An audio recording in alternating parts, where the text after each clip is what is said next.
You're listening to the Options Insider Radio Network, the home of the Options Podcast. For more quality options programs, visit theoptionsinsider.com or search for Options Insider Radio Network in your podcast provider of choice. Listeners can also access all of our programming through our mobile app available in the iTunes and Google Play stores. Select programs are also available via live stream at mixlr.com/options-insider. That's mixlr.com/options-insider. Don't forget to follow along with your favorite programs and submit your own questions for the hosts at twitter.com/options, stocktwits.com/options, facebook.com/theoptionsinsider, or via questions at theoptionsinsider.com.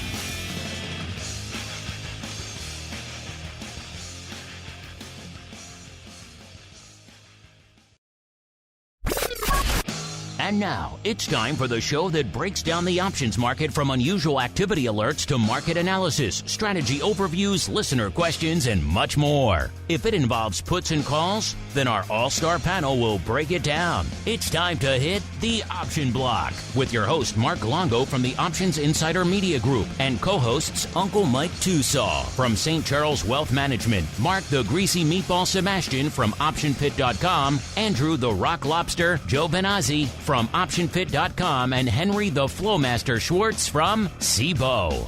The Option Block is brought to you by CBOE. When it comes to trading volatility, trust CBOE, the creator of the VIX Index, for in-depth and relevant information. CBOE's tools and services gives you up-to-date trade insights, analysis, and positions of VIX options and futures. No matter what kind of trader you are, there's plenty of useful information to take the guesswork out of creating your portfolio strategy and to help you make more educated moves in the market. Visit www.cboe.com/VIX today to learn more.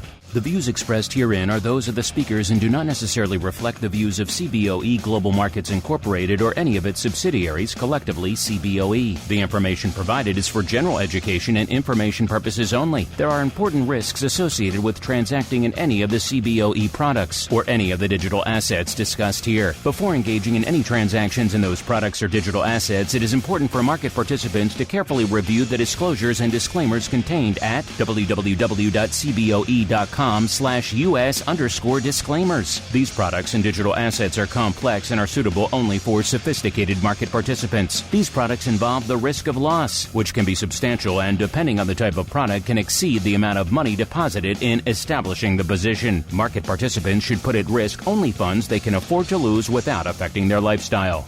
And now, get ready to hit the Option Block.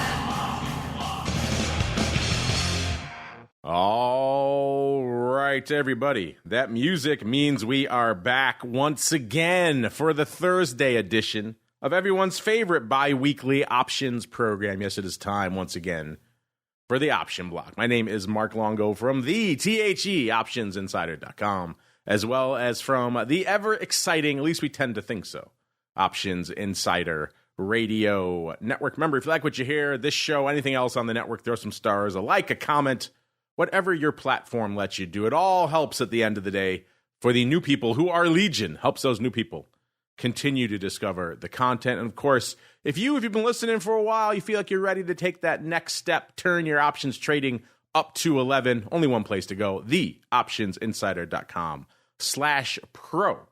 Once you're there, once you click that join button, you'll get access to somewhere around 250. I haven't counted them all up. Episodes waiting for you exclusively there. Pro Q&As with just about everybody you can imagine in the world of options. And also, you get the chance to ask your own questions. How cool is that? And then, of course, options, oddities, and all the live streams, giveaways, and goodies galore. TheOptionsInsider.com/pro, the place to go to learn more. As we go around the horn and see who's joining us today. First, let's go out to the quiet, the sleepy hinterlands of Chicago. Rumor has it I might be out there this weekend. We shall see. Of course, St. Charles, where we are joined once again by the uncleest of Mikes, Mr. Uncle Mike TOSAW from St. Charles Wealth Management. Uncle Mike, welcome back to the show. How are things in the glorious paradise of St. Charles? I mean, they're great. The high school football team, St. Charles North, we've clinched a playoff berth, so we're battling Geneva tomorrow night in the final game of the regular season. It's going to be nationally televised on the Huddle app, HUDL, for those of you non-high school football people that have no clue what I'm talking about. And times are good here. Yeah, my son's playing freshman ball now, much to my dismay. And I'm learning about all these freshman football sports apps and streaming services and everything else. It's much different than what it was when I played. Let's just put it that way. So, yes, intriguing stuff out there as we keep on rolling out to the land that time forgot, a.k.a. the shores of Maine. There are no streaming apps out there, just dark and stormy towers where he maintains his lone vigil on the clam pirates that beset his shores daily. He is the rock lobster, Mr. Andrew GIOVINAZZI from OptionPit.com. Mr. G, how goes your lone vigil, sir? It goes well, but I just realized if the little Longos are freshmen in high school, time has flown. That is terrifying, isn't it? Yes, it is terrifying to say out loud. I just remember like the little He-Man dudes or something you used to play like for years ago, and now like freshmen in high school running people over. Who we kidding? I still play with He-Man dudes, but that's a conversation for another day. Never outgrow the old He-Man, but yes, good stuff. Look at my studio; it is festooned with the memories from his childhood. Good times. I'm sure it's more impressive since I saw it the last time, too. It is quite festooned. Let's just say I put the pandemic to good use, sir. I put that time to good use. All right, and also joining us last, but certainly not least, beaming in from the Southern Volatility Mecca. Why is it the Southern Volatility Mecca? I've been calling it that all year, not just because the meatball moved there, but because RMC, the Risk Management Conference, is down there right now, and beaming in from it, we have none other than the FLOWMASTER himself, Mr. Henry Schwartz, from Austin. Mr. FLOWMASTER, welcome back to the show. How are things in the hinterlands of Austin, sir? Things are great in Austin, Texas. This is the 38th risk management conference CBOE's put on, if you can believe that. And that's only in 50 years of existence. So this conference goes back a long ways, and it's just a great. I am lucky to go to a lot of conferences over my career, and RMC is kind of the one that I learn new things at. I remember Ed Thorpe talking to us about bet sizing using the Cali bet criteria, and that was a new one for me, and I had traded for a long time. So it's just a great forum for academics, researchers, asset allocators, trading firms. There's kind of all the big shops are here. Some great presentations. I just cut out early on one where they were talking about dispersion trading and why that's worked, and kind of how it fits into a new product that CBOE's launching, the DSPX index. So, and it's a lot of fun. Tonight there's going to be a rodeo, and I got to hang out with Mark Sebastian yesterday too. So, there's a downside. It doesn't really get any better. There's a downside to every event, and I guess seeing the meatball in person is certainly down. But there he is, the FLOWMASTER, leaving sessions early just to give us updates, listeners, as we commence a little bit of the old trading block. It's time to break down the latest topics, trades, and trends in the world of options. It's time for the Trading Block. All right, listeners, let's dive into a little bit of what's trading. And man, it's another one of those days, listeners. We're up, we're down, we're left, we're right. We're all over the freaking place today. If you don't like where the market is, just wait 5 minutes because we'll be somewhere else.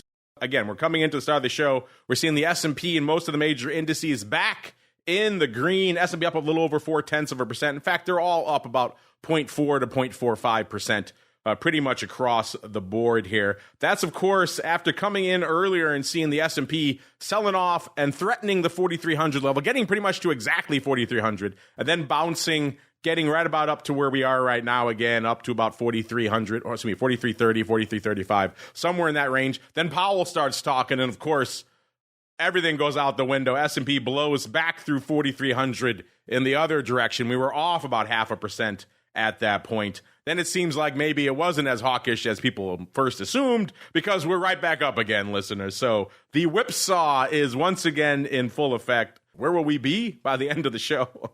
Who knows? It's anyone's guess, listener. Another one of those days. Where will VIX be? Who knows? Another one of those days, listeners. Right now, as we kicked off the show, we had VIX a little bit shy of the 20 handle, listeners. Yes, we were threatening a logins. In fact, we did get ever so briefly north of 20 again today, about 2029.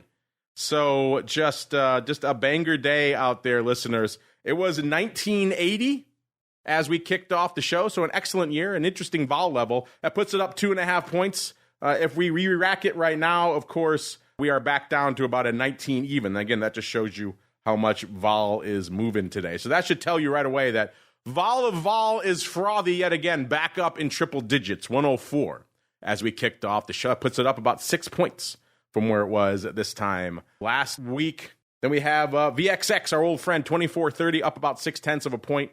And then UVXY, 17.25, up about 0.75 of a point. SVIX coming back in the other direction, back down to about 25.25 actually, when we kicked off the show, puts it down about 1.25 points. And UVIX, the beast that has been unleashed upon the markets. We were joking on Vol Views, if you missed it, listeners. The title of our Vol Views episode last week was A Wild Beast Has Been Unleashed on the Volatility Market, and that is UVIX. We all wanted a UVIX with a 40 handle. Again, maybe very much an example of careful what you wish for, because this thing is a wild monster, and it will run you over, moving 4 to 7 handles a day, sometimes in a few minutes. 39 as we kicked off the show. That puts it up nearly 4 points, about 3.85 points. I'm sure if we rack that right now, yeah, it's back to 37.5. So it's down 1.5 points from there. This thing just whipping all over the place, listeners. So if you're diving into UVIX, be careful. Strap in. It's going to be a wild ride. Let's go around the horn and get everyone's thoughts. Henry, I know you've been at the conference all week, and we'll get to that in a second. I want to get a full update on all things SIBO. But before we do that, really quickly at the top here, if anything's catching your eye out there in these wild markets, have at it, sir. Well, we've certainly seen some volatility. Yesterday was a decent sell-off. It's very funny. I have to be very careful. You sit through these presentations, and it's easy to get swayed. I guess that's recency bias.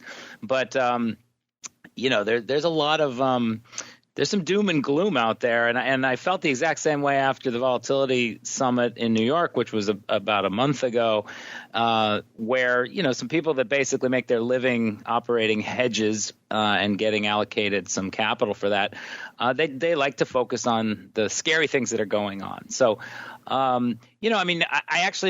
was wondering if we were going to get over VIX, a close over 20 in VIX yesterday. We did get close. That would have been the highest close since like May. So, this has been a little bit of it's been a stressful period. The macroeconomic and the crisis in the Middle East has people scared. And then at the same time, you look at, volatility is not really that high. There's a lot of people putting work into, 20 is elevated considering, where we've been, but it's nothing like what we saw, last year we were on 26 for most of the year. So, just a lot of activity. SPX was, saw about 3.5 million contracts yesterday. That's up there. I think that's in the top 10 for total daily volume record days, and just a lot of activity. That's what I would say. Yeah, definitely a hot one. I'm looking forward to all your updates. We're going to get them all in a second from the FLOWMASTER on all things RMC. But first, let's continue around the horn. Let's keep going the opposite of the way we started. Let's go out to the dark and stormy shores of Maine. Mr. Rock Lobster, sir, it's another one of those days where if you don't like what the hell the market's giving you, just wait 5 minutes and you'll get something completely different. Oh, what is catching your eye out there, sir? Because Powell spoke and I saw the market whipping around. So apparently he didn't make anybody happy, which I think is good. Well, we all know my soapbox. So I'm just waiting for him to do one of these speeches and just finally say, well, you idiots in Congress, get a speaker and stop spending so much money. And then we wouldn't have all these uncertainty problems. But apparently I don't know what those 400 people do over there all day long. I'm a little confused because they can't elect the speaker. You can't do any bills. They shut down the government because they can never decide on anything. I guess in the old days, like during the Civil War, they used to cane each other on the head. But I figure like that was definitely a different subject, right? Worthy of somebody getting Should a rap we on the head return to from. the days of caning? That's what you're saying, and out there in the halls of Congress? You know, where like in Congress, it was a little bit woolier back then. You know, or maybe you don't like what someone says. Yeah, you challenge them to a duel on the front yard there. You know, stand behind your principles. And now they can't even do anything. Like back then, they fought it out. Now they're just, you know, I don't know. I guess they have really nice lunches right now. That's all I can guess. So you have in that. That dynamic is not going away. It's still there. It's there every day. Although I think the underlying economy is still, you know, okay. Like as long as people are working, that's good. But there's like a lot of like, you know, when there's big flows, like, okay, big flows, the Treasury needs a lot of money. And right now the bond market is doing what the bond market does. And it's beaten to its own drummer. So I think there was a little support level at 84 for TLT, and it's kind of sunk below that. So at least in the short term, you know, like this interest rate thing, it was like in the old days when you're trading, you look at something, you're like, okay, how high can this go? Like when there was a short squeeze. And you look at it and you go, wow, that's really high. Like, no way it can get there. And then it would go there. And then okay, nowhere can get to the next level, and then it would go there. And I think that's what's going on with rates. So I think we will see a much higher 30-year rate than people realize because of the very reasons that I describe. And I think foreign sellers are out there just getting rid of treasuries. So all those things can make rates go higher and bond prices go lower. So to the extent the market can get around that, so today – bonds down, rates up, stocks up. And I think for stocks to rally and have a Santa Claus rally into the end of the year, that dynamic has to hold. From a vol point of view, vol futures are down today a little bit after this speech. And you know, I think a lot of it's still because of the very unpleasant situation in the Middle East. So since there isn't, I would say, a solution to that currently, you know, VIX is going to kind of stay where it is. If that wasn't happening, VIX is probably 16, 15 and a half at this point with no trouble. So, you know, hopefully, you know, all I could say is I can hope that there is some kind of solution in the short term there. But the vol market is still pricing, pricing some troubles coming out of there as far as I can tell. Because everybody knows what yields and bond prices are now. I mean, it's not a surprise. And Powell, according to his testimony, is not changing his path, which he has said every time. I think if Mike or Henry can correct me, or you, Mark, but I think he said that every single time now for the last year and a half. So maybe the market will finally start to believe him because he is on his way back to getting credibility back. So, and that's what we got. So, but again, the Middle East, I think, is still somewhat driving the vol market right now. And let me just head off the hate mail that's coming Andrew's way. No one is advocating for the return of caning to Congress. It was just a funny joke. So spare him the hate mail or dueling. None of those things. As funny as that would be, no, we don't want to return to those crazy days of Andrew Jackson caning people around Congress. Let's keep on rolling out to the land where no one's ever getting caned because it's a pleasant, happy, tranquil place with a Costco and a fairgrounds and a Skippy's right across the street. What more can you need in life? It's, of course, St. Charles. Mr. Uncle Mike, sir, what's catching your eye out there in these markets today? I'll tell you what more you need and what we got. We actually have the site of a former Underground Railroad hideout from the Civil War. So not a lot of people know that about St. Charles, but there's actually some hiding spots here that we helped free slaves back in the old days. There you go. Uncle Mike dovetails as a docent on the weekends for the St. Charles history tours. I mean, it's crazy here. So, I mean, we don't do canings. That's just how it goes. We say, welcome to St. Charles. We don't cane people. That should be on the sign. So, everyone would come there then. I mean, that's the truth. Why wouldn't you want to go? So, with that, let me shed some positivity on our economic circumstance. We are still up on the year in the S&P north of 10%. We only have a little over 2 months left in the year. So can that change? And can we be down 20% in the next couple days? Of course, we've all seen things like that. But my point is that so far, this market is being resilient. And if you just look at a general chart of the S&P 500 from, say, March, where we were down at the 3,800 level, which was about what we opened at on the year. And we go to July, we're knocking on the door of 4,600, and then we're back to where we are, trying to hold up off of the 4,300 level. We're not really exactly having a bad year. So it's not the worst thing in the world from a stock standpoint. Now, in terms of the bonds, we're hearing a lot right now of negativity in the bond world, and rightfully so. If the undeniable harsh fact of life is that if interest rates go higher, bonds will go lower. And there is no denying that. There's no possible way around it. With that even said, some puts that I get at the beginning of the year on some of my bonds. I'm thinking, well, if for some reason we do raise interest rates that much at these levels, well, we'll be all right. Well, we're past those levels right now. So it's kind of like some garbage puts that I just bought for a few pennies, and now they're in the money. So kind of glad I got them now. But my point is that we are in tumultuous times in the short term, but let's not lose sight of the long term. We are still ahead on the year. This is still the greatest country in the world. We don't cane people, and so those are a lot of good things that are happening. Right now, the market's trying to, in my opinion, digest a lot of things that Powell is saying, and see where we're at with it. And a couple of the things with which I'm watching right now, one of the things, and I haven't seen any specific news on as of yet, but just a couple of the holdings with which we have that are doing pretty well on the day. Taiwan Semiconductor, that's up a pretty decent amount on the day today. Microsoft is having a nice day at this stage, but who knows, that can change in a couple minutes with everything that's going on. So we do have some bright spots that are in this market at this point in time.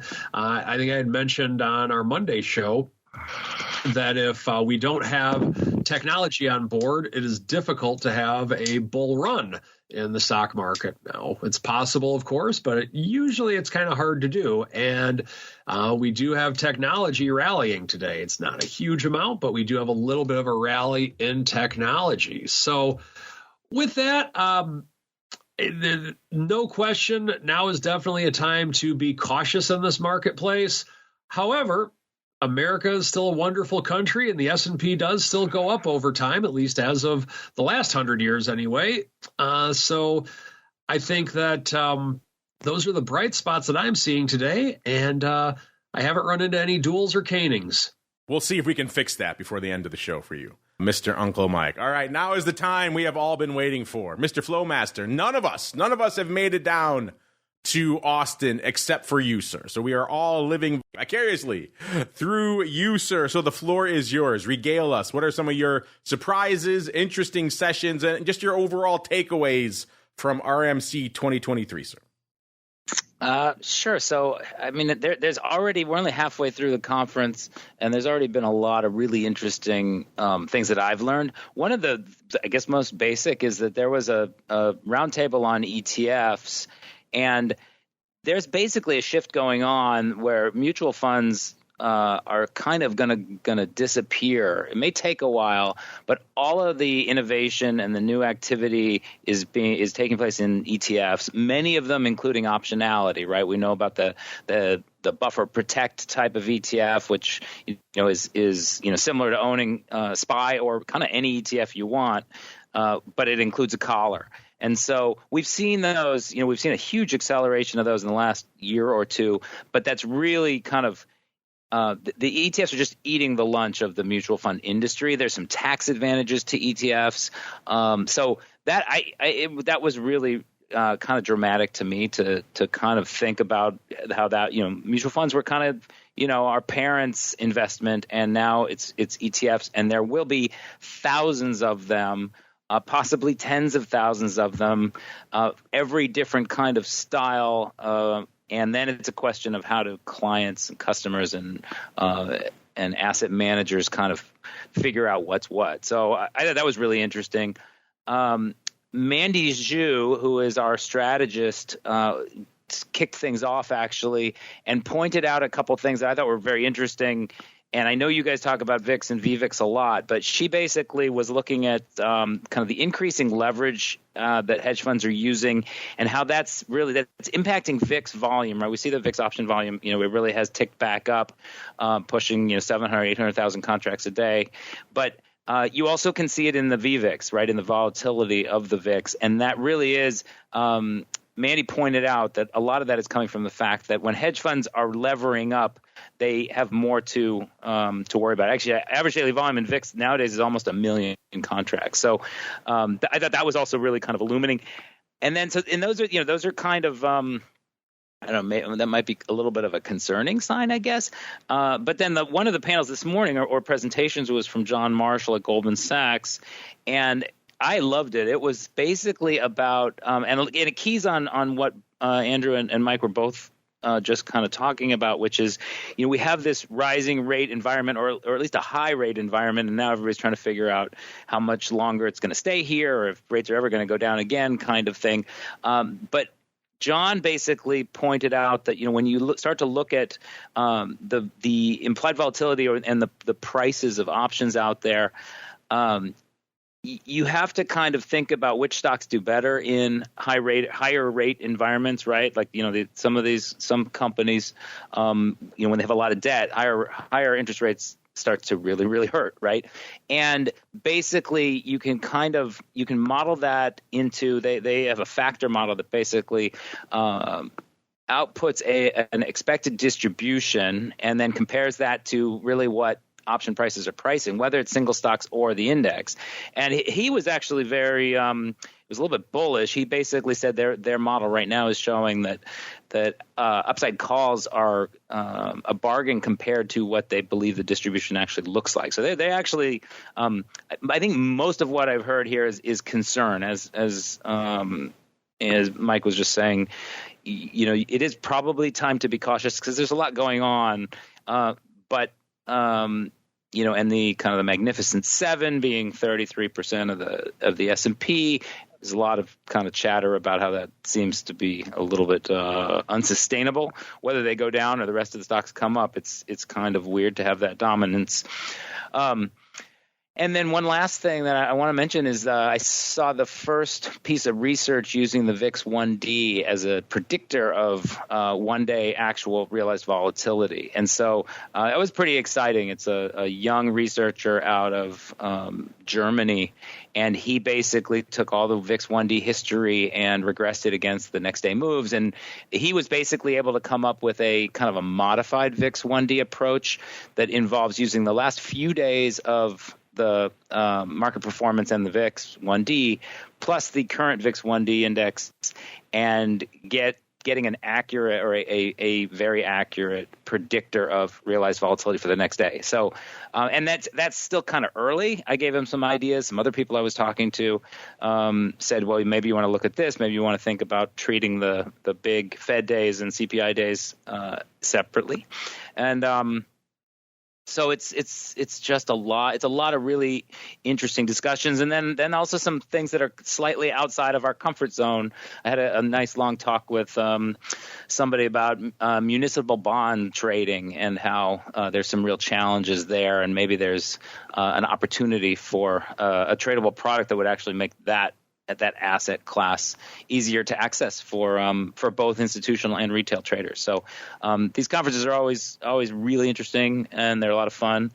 And then there's the SCHWAG, which I think I might be long an extra large golf shirt I can send you, Mark.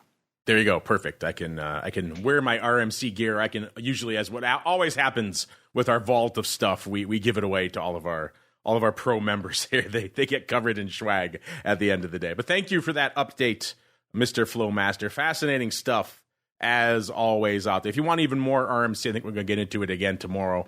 The meatball is down there now as well, so he'll give us his thoughts on the conference on volatility views tomorrow. So stay tuned for that. a double dose of RMC for all of you out there who couldn't make it down to Austin this week, myself included, as we keep on rolling. Let's see what's going on in these crazy, turbulent markets out there. And the answer is kind of a weird one, listeners. This is normally, if I just looked at the chart of the SPX today, I would say, okay, yeah, we're back in whipsaw mode. We're going to be putting up some size numbers. And the answer is, are we? Kinda. It kind of depends where you look. Let's start in the vol space, as we are wont to do. And as Henry alluded to, speaking of numbers, that ADV for VIX right now, just leaping off the freaking tape, listeners. 990,000 contracts a day. That's what the ADV is in VIX right now. That is bonkers. That is mind-numbing madness that VIX is averaging pretty much 1 million contracts a day. That tells you that the game is afoot out there, listeners. Things are topsy-turvy. Things are rollicking in the markets, and they're probably not going to settle down anytime soon if VIX is putting up 1 million contracts a day. Maybe today is going to calm things down, though, because we're only seeing 199,000 contracts on the tape in VIX land right now. Usually VIX likes a good whipsaw. We've had a couple of them already today, and yet no bueno out there on the VIX options front. So will we hit that 1 million today? Doesn't seem like, unless we get some big trades going up on there. And we all know VIX can put up a couple 100,000 contracts at a clip. But right now, it doesn't seem like we're heading that way. SPY, though, saying look out above. 5.9 million contracts on the tape ready for SPY. The ADV, 9.15 million. I mean, these are numbers that are just astronomical, listeners. SPX, 2.2 million already. 2.2 million is a banger day for the SPX. At least it was about a year ago. Now it's we expect that. I mean, this is insanity. 2.2 million contracts in the S right now. And the ADV, oh yeah, it's only 3.25 million. Just bonkers. These are if you're new to the world of options, trust me, this is not normal volume. Maybe these days it's normal, but this is not what we have come to expect over the long history of options trading. Just look back a couple of years if you don't believe me, listeners. Go up to charts and places like the OCC website. They have all the historical volume there, going back years, and see what the entire industry was putting up just a few years ago, just pre-pandemic, and let me know what you think after you see that. Small caps hanging out at the number of the beast right now. 666,000 contracts on the tape for IWM. The ADV, 1.43 million, so they're not playing in small caps either. Usually 1 million ADV is a lot and pretty much unsustainable for small caps. We're closing in on 1.5 million. Man, they don't call it Rocktober for nothing, listeners. And the Qs, not to be forgotten, 2.92 million. The ADV over 4 now, 4.14 million. So at least on the broad macro index front, the answer is yes to more volume pretty much across the board. VIX looking kind of sluggish today, but the ADV still looking very impressive. Is the same thing true for single names? I guess the answer is kind of. Let's cost you 196,000 contracts to break into the top 10. That gets you to our friends, Bank of America. You know it's earnings season when financials start slipping in there, listeners. And number 10, Bank of America, $27.50, up about 17 cents today. Kind of been whipping around like the rest of the market today, but good for number 10. Number 9, we're heading out to the land of EVs. It's Rivian, 199,000 contracts.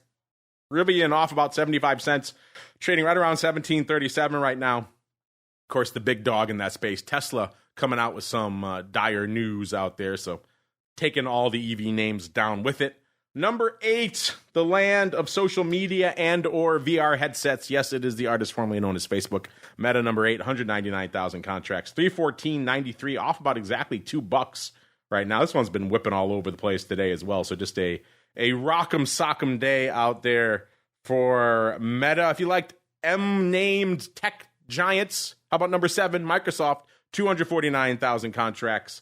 334.48, up about $4.40 today. So as Uncle Mike alluded to, Microsoft kind of bucking the trend and looking pretty decent today. Can that sustain? I guess wait 5 minutes. We'll find out. Number 6, AMD, 309,000 contracts. 103.16, up $1 today. So a nice little pop for AMD and the number 6 spot. Number 5, keeping it in the A tech names. It's the Amazonians, 484,000 contracts. 129.07, up about 95 cents there as well. So nice, pretty much $1 pop across the board for all of the A tech names we talked about so far. Can we keep it going? Let's go to number 4. Yes, I said number 4.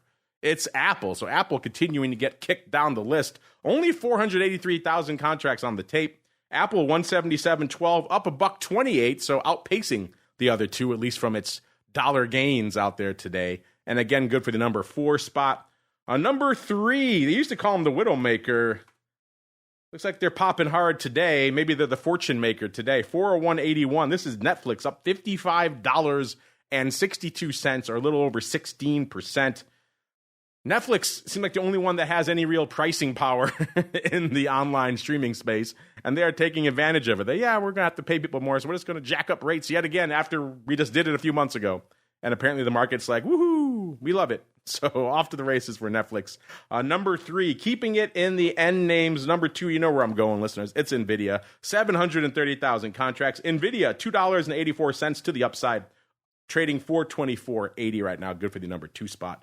730,000 contracts. That means you know what number 1 is. And it's a banger today, listeners. Tesla, 2.6 million contracts on the tape for Tesla right now. So if you're keeping track, that's more than the SPX. You can take SPX and VIX right now and add them together, and you still wouldn't have Tesla today. And you can't quite throw in IWM, but it's not that far away from it. You could almost do all 3 of them, and that's how much paper you have going on up there in Tesla right now. Tesla, 219.90, off about 22 3/4 or nearly 10%, about 9.4%. Of course, they're coming on the heels of saying they have some cost pressures. They need to slash prices still across the board out there to make their products competitive. Also, talking down the much ballyhooed Cybertruck out there. So folks not liking to hear that as well. Everyone who has their $1,000 down on the Cybertruck and apparently has had so for many years now. That demo was years ago. It seemed like we've been talking about Cybertruck forever. You know what we haven't been talking about forever, though, listeners? It's a little bit of the old unusual activities. Let's get to it now. A little bit of the odd block. It's time to break down the most interesting, unusual, and downright questionable options activity that's been identified by theoptionsinsider.com. It's time for the Odd Block.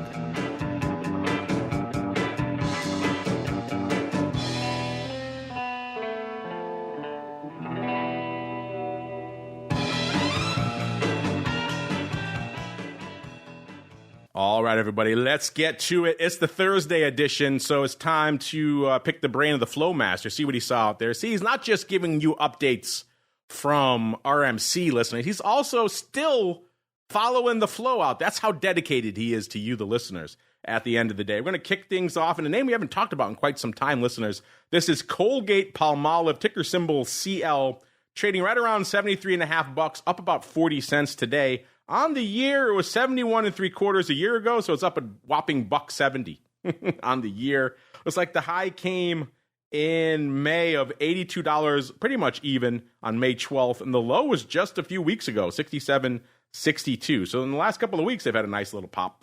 But let's see what the eye of the FLOWMASTER found this week, in particular on Tuesday, sir. What'd you see in Colgate-Palmolive, sir?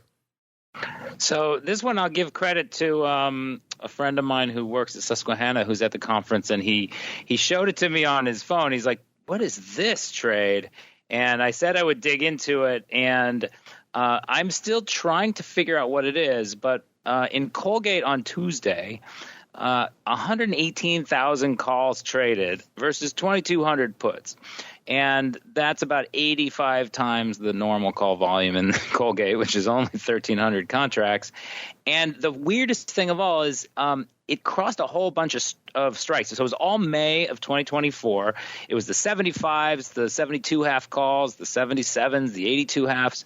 Looks like it was about 6 or 7 strikes, but we're talking about a lot of contracts, like 50,000 of the May 75 calls. And these things traded in basically dribs and drabs of electronic sweeps. Okay. In fact, out of all that 118,000 contracts, I don't see any individual execution over about 600 lots. So basically what it looks like to me is some sort of a funky upside ratio, because the biggest net open position was the 75 strike calls, with about 34,000 of them opened from around $3. The open close data that is available in Trade Alert and at CBOE Data Shop shows that it's all opening, but that was an opening customer buyer. So I assume this is a big kind of algorithmic spread that is providing some upside from the 75 strike at least. I'll have to kind of put the pieces together to see if I can really narrow it all down. But over 100,000 contracts in a single. It's definitely the single trade. It didn't happen in a single trade, but it's definitely one participant that did this. That and all that kind of went up when stock was around 71 and a half, 70. I think it got as high as 72-ish on the day.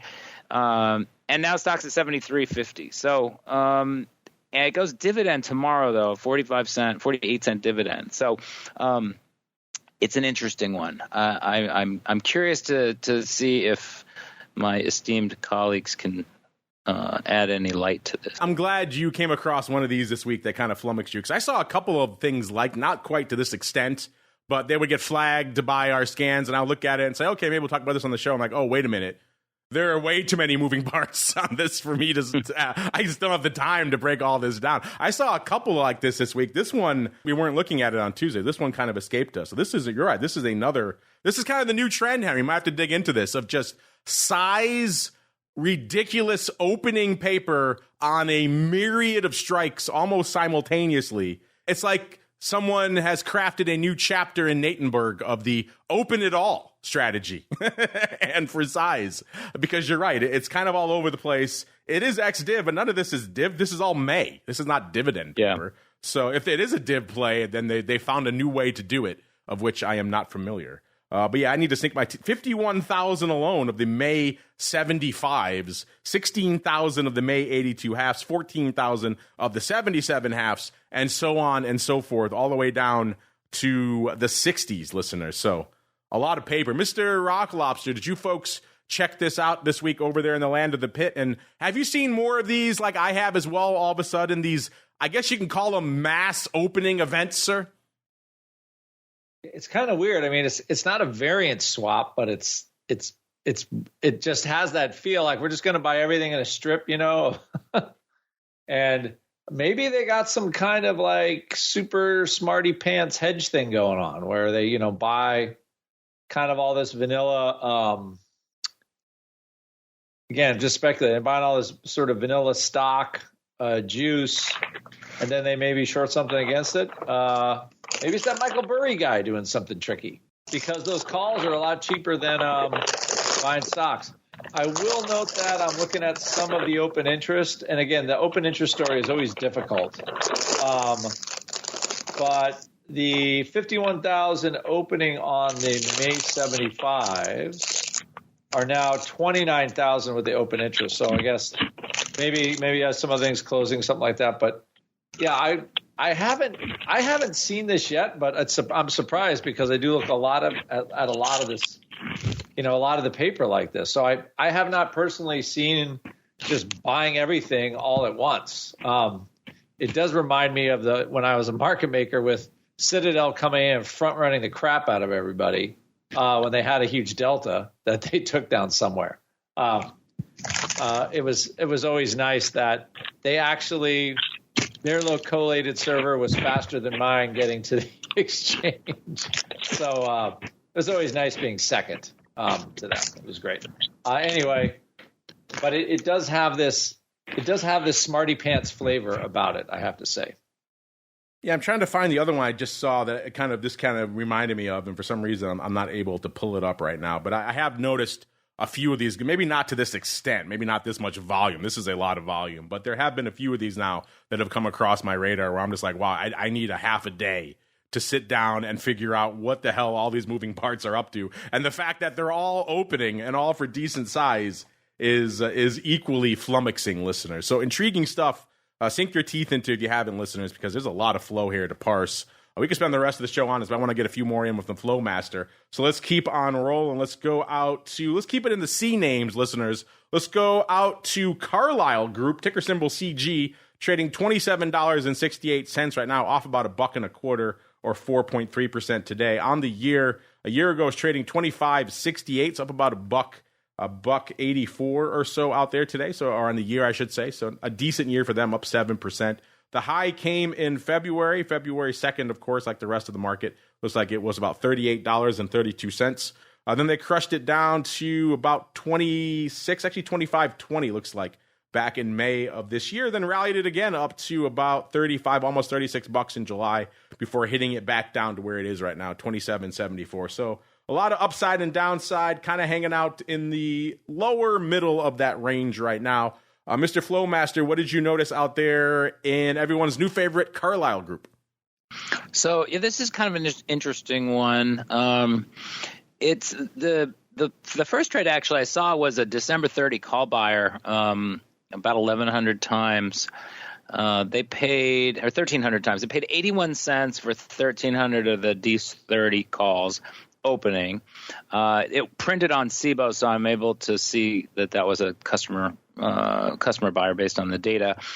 And but actually then going back a little bit in time, the bigger volume is in the November quarter puts, so the Nov 25 puts with almost 15,000 of those contracts trading.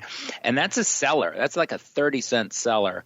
And a lot of that hit actually this morning around 10, like just after 10 a.m. Stock was around 28.5. Now this was before I missed some of the moves, right? But I believe we were higher and then lower, and then Powell spoke, and then we dumped, and then we shot up. So just a normal day. But this stock is actually sold off in the afternoon. But this one looks a little bit to me like one of these line in the sand type of trades. You know, as you mentioned, the stock's kind of towards the low end of its range. It does have earnings in November 7th. So, and like the calls, fine. It's a call buyer. It's not humongous, but it's decent sized. But to see somebody open up a block of puts that's way above average size, I think it'll be the largest block of open in there. Looks to me like a little bit like a put bomber trade, right? Where they used to say it was Buffett or Soros basically saying, I'm going to sell enough puts that, you know what, if stock goes down, I'll just take the whole company. So it's an interesting one. The fact that the stock sold off a little bit after means if anybody wants to jump into this trade, you can actually probably sell these puts for about 35 cents, and then you'll be in the same expressing the same view as today's initiator. There you go. All you want, listeners, for 35 cents. Mr. Rock Lobster, you like these? Maybe it's not so much the calls, but the puts. Are you down with this line in the sand? You want to get on this potentially Buffett put bomb here in CG, sir? I don't know. It just sounds like somebody's eating some Fritos. Yeah, Henry's got some delicious chips, so I think that's part of the swag he got from RMC. And it's making me hungry. You know what? It's just making me want to go into my carbo drawer and just grab a bag of Fritos. Even our producer's like, who's eating all those chips? I know. It was making me hungry. I thought I was muted. Sorry. They sound delicious, sir. Interesting. The Carlyle Group, put seller and a call seller. What's interesting is that they're selling both. No, they're call buyer. Oh, call buyer. Okay, yeah, it's a call buyer. Put seller, call. Okay. Sorry, because I thought if they're selling, that means we're not going anywhere for a while. Let's see. Oh wow, that's a pretty huge. Wow, that you're right. It does look like a really big line in the sand. Line in the sand trade. Also, because the Carlyle Group, depends on borrowed money. Interesting that someone's kind of calling a bottom in an interest rate sensitive name. So kind of like a little smarty pants play on maybe rates topping out here. Yeah, normally I don't really like buying the calls unless you have a good reason. It looks like I'm just trying to see the ratio here on it, but I don't think it's a bad line in the sand. But there's a little earnings risk, but apparently they want the stock. So the line in the sand is not my favorite pre-earnings play unless you really want to own the stock, which I'm not sure I agree with their interest rate prognosis on this one, but it does look like a little line in the sand put sale. So no 35-cent puts for the Rock Lobster. But you know what there will be on the show, listeners? A little bit of your mail. Let's get to it now. A little bit of the old mail block. It's time to take your seat on the All-Star panel as we read your emails, tweets, Facebook messages, website comments, and much more. It's time for the Mail Block. All right, let's get right into it. We'll talk about the results of our Vol ETP poll on Vol Views tomorrow. Kind of surprising. I've hinted at it on the network this week. Let's go out this question from ELE3ZZT. Man, that's a mouthful. This is right up the FLOWMASTER's alley. He's all things 0 day right now, and he's always analyzing the flow. They have a question for you, Henry. They want to know appropriate. Oh, I think this is the subject of his question, which is an appropriate strat for 0 DTE. He says, hey, guys, what are you mostly seeing on the 0 DTE front in terms of strategies, and how should I be using these things? Henry, I know when you're not talking to us and when you're not hanging out at RMC having delicious chips and covering yourself in swag, you're crunching all the flow out there in the 0 day stuff. One of the things that's been fascinating to me has been just how even-handed this flow has been almost since day one, equal numbers of calls and puts, which shows you there's a lot of spread activity going up in this. But I'm curious for you, you're crunching it day to day. What are the most common strats you're seeing out there in 0 day? And do you have any suggestions or hints or use cases for ELE3ZZT, sir? 0 DTE and just kind of the short dated trend in options is definitely the hottest topic of this year. There's some really great materials at CBOE.com. I think we have at least 3 papers on what kind of trading we're seeing. But I will tell you, I'm not going to give any recommendations because I'd get in trouble. But there are plenty of people that like to sell vertical spreads in the SPX 0 DTE early in the day, and then manage that trade. And managing that trade, I mean controlling their risk, possibly stopping themselves out. It's a capped spread, so your risk is limited based on the structure if you trade it that way. But we do see people, and there's some services out there that actually kind of really lay the trades out. But we see early spread selling, both call spreads and put spreads. That is kind of the dominant flow for the first hour or so. Over the last couple of weeks, I've seen some very large, what I would consider institutional spread selling as well. So we are starting to see bigger traders get into there. But it's actually surprisingly, for a $4,400 index, it's very, very popular with retail traders. And then what happens is over the course of the day, they adjust those trades. They may close the short leg if it gets cheap enough, right? So that then they're just kind of riding a long option into the later part of the day. So, and then I mean, what makes these 0 days so active? And as you said, it's basically half the SPX volume. Easily 1.5 million contracts a day, sometimes higher. It's also these contracts also exist in other products like SPY and Qs and NASDAQ and XSP, which is the mini SPX. And we also see people using these as delta hedges. So like as a good example, so Powell speaking, people kind of knew the market was going to had potential to move, right? Because that's what it does. I've talked to hedge fund traders who used to basically try to trade futures around that kind of a moment, and they like these 0 day options because of the fact that if you buy a call for $3 now, it's an in the money call or slightly in the money call, and the market rips higher, you're gonna do very well. And formerly they may have gone and bought a couple of futures for that kind of a spec, but with futures you have all the downside risk. So this is kind of one of the reasons why the product is just so active, because you have both views going on. You've got premium sellers who are very happy to be doing that, who are getting comfortable with the risk and the profile of that kind of activity. And then you have option buyers who come into these things and say, listen, this fits my scenario. I need a hedge for the next 3 hours, or I want to put on a position for the next 3 hours. And it's their go-to spot for that. So, I mean, my advice to somebody new that's trying to get into it, actually, there's a video that the Wall Street Journal just posted a couple of days ago on it, which I think is a little bit sensationalist, but it does kind of point out that can be a successful product for retail. I would say do your homework, paper trade, and keep things really small. Because the one thing about zero-day options, right, is you're towards the end of the life of the option. So the premiums are very low, right? And if you want to buy an at-the-money call that expires in 3 weeks, it's going to cost you $30, $40. If you want to buy one that expires in the next 3 hours, it may only cost you $3. That doesn't mean that you go and you buy 10 times as many. And so people have to be, careful not to fall into that trap. Yeah, that's kind of been consistent with what we've seen out there as well. A lot of premium harvesting, mostly in vertical, sometimes flies.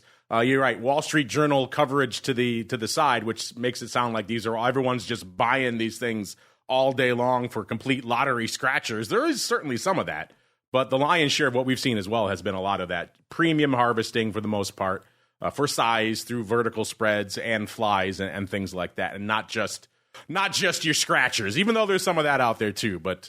Maybe if you cut through the hype, you can see what the actual volume is going up out there, listeners, as we keep on going around the block. It's time to tell you what we'll be watching on our trading screens until the next episode. It's time for Around the Block. All right, listeners, welcome to Around the Block. And when you think of hype and when you think of zero DTE, you can think of only one man, the Uncle-list of Mikes. As we're coming into the end of the show, we have turned into a non-Uncle Mike market again. Most of the major indices back in the red, but ever so slightly. S&P off about 0.15%, NASDAQ off about 0.25%, and the Dow off about 0.05%. So Uncle Mike, he has a sad face again as the markets are red. Mr. Uncle Mike, what are you keeping an eye on for the rest of the weekend until our next episode on Monday? And B, where should folks go if they want more Uncle Mike in their lives? Well, a couple things. I mean, thankfully, you guys know me. I mean, I'm just shorting calls on SPX all day, and that's just how I earn my living, by being bearish on the market for day trading. But so I'm good in that sense. But no, just kidding, of course. So no, what I'm looking at, I want to see how the market digests this. What Powell had said today. And oftentimes the first move, it's not often what you're going to continue to see the next day, but sometimes it is. So definitely just watching the markets in general to see where we go with this, and then also watching the bond market to see if we can make some new lows.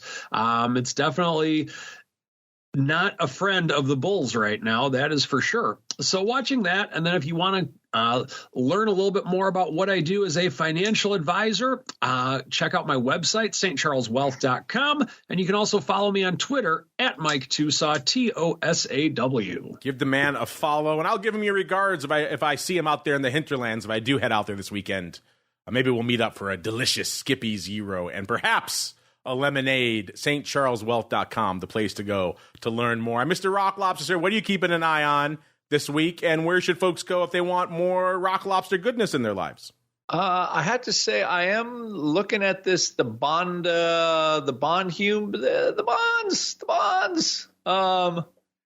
Clearly erasing a decade of ridiculous QE, but of course, all the listeners know about my stance on that. And I think it's like we're now making new highs in yields, and the market was kind of taking it okay. And now there again, I think there's a little bit of tiptoeing past the graveyard, and it's just watching how high yields can go before somebody freaks out. I have a feeling that this number, these yields are going to be pressed higher, because right now, that's the path of least resistance. So, and just how stocks handle it. Like Henry said, there's a cases to be made for a lot of stocks that could do better in this environment. So, I think the market's still, like, things are a little bit, again, they're a little spooky. You got a 12% realized vol over the last 30 days. VIX is still close to 20, and there is no, I don't see an end in sight to what's currently going on. It doesn't mean I'm not looking for bargains still every week, or actually every 2 weeks. And anyway, go to optionpit.com, 888-TRADE-01. If you want anything, they'd say 10% off if you heard this here show. So anyway, I'm pretty much looking at bonds in the Middle East. That's kind of it right now. Bonds in the Middle East, optionpit.com to learn more. And last but not least, Mr. Flowmaster, anything else you're looking forward to coming down from RMC for the rest of this week? And then B, where should folks go if they want to kick the tires on all this fun CBOE stuff for themselves? So CBOE.com/RMA is where you can take a look at the platforms that we have and the data offerings and request a trial. And I'm just going to enjoy mixing with all the great minds and people that know kind of what's coming and global products. I'm trying to get my brain around some of the European option activity because we're expanding data services into handling the markets over there. So I'm excited to talk to some more people here. And then also Google earnings next week. I'll be looking at that, especially after seeing how Netflix and Tesla today are kind of interesting. Tesla down, Netflix up pretty sharp. So some fun stuff out there. But CBOE.com/RMA. All right, listeners, and that music means we have come to the end of another epic sojourn. Look what we deliver for you here on this show, listeners. All kinds of fun flow, all kinds of analysis, caning of leading political figure, and just caning of anyone who wants to go to St. Charles. They can all get caned if they want at the end of the day. And, of course, analysis from RMC. You don't even have to leave your couch, your desktop, however you're listening to this, your iPhone, your podcast player of choice. And you can get updates even on RMC. We ripped the FLOWMASTER out of panels just for you folks to get an update on all that good. I hope you appreciate it. If you do like what you hear, throw some stars, a like, a comment our way. It does help new folks continue to discover the show. Of course, if you're listening live over there at theoptionsinsider.com/pro. Hang out. We'll be back in a little bit to break down everything going on in the world of futures options. Is energy going to be lighting it up? Yeah, spoiler alert, probably. So probably going to talk about energy. It is inescapable with the Middle East top of mind for everyone right now. We'll see what else we get out there. Maybe some rates, maybe some FX. You never know. Equities, ags. You never know what's going to make it on the show. That's why you have to tune into TWIFO every week. Then we'll be back tomorrow with Vol Views. We'll have the Meatball giving us his take on all things RMC. We'll be joined by Chris Sidial out there as well on Vol Views. Should be fun. And then after that, for all sorts of fun over there on the pro side with Options Oddities. So if you haven't joined up yet on the pro, man, you're missing out. Had a great pro Q&A yesterday with the options guy himself, Mr. Overby, theoptionsinsider.com/pro, the place to go to learn more. And then, of course, we're back again on Monday, another episode of The Option Block. Stay safe out there, everybody. The Option Block is brought to you by CBOE. When it comes to trading volatility, trust CBOE, the creator of the VIX Index, for in-depth and relevant information. CBOE's tools and services gives you up-to-date trade insights, analysis, and positions of VIX options and futures. No matter what kind of trader you are, there's plenty of useful information to take the guesswork out of creating your portfolio strategy and to help you make more educated moves in the market. Visit www.cboe.com/VIX today to learn more. You're listening to the Options Insider Radio Network, the home of the Options Podcast. For more quality options programs, visit theoptionsinsider.com or search for Options Insider Radio Network in your podcast provider of choice. Listeners can also access all of our programming through our mobile app available in the iTunes and Google Play stores. Select programs are also available via live stream at mixlr.com/options-insider. That's mixlr.com/options-insider. Don't forget to follow along with your favorite programs and submit your own questions for the hosts at twitter.com/options, stocktwits.com/options, facebook.com/theoptionsinsider, or via questions at theoptionsinsider.com.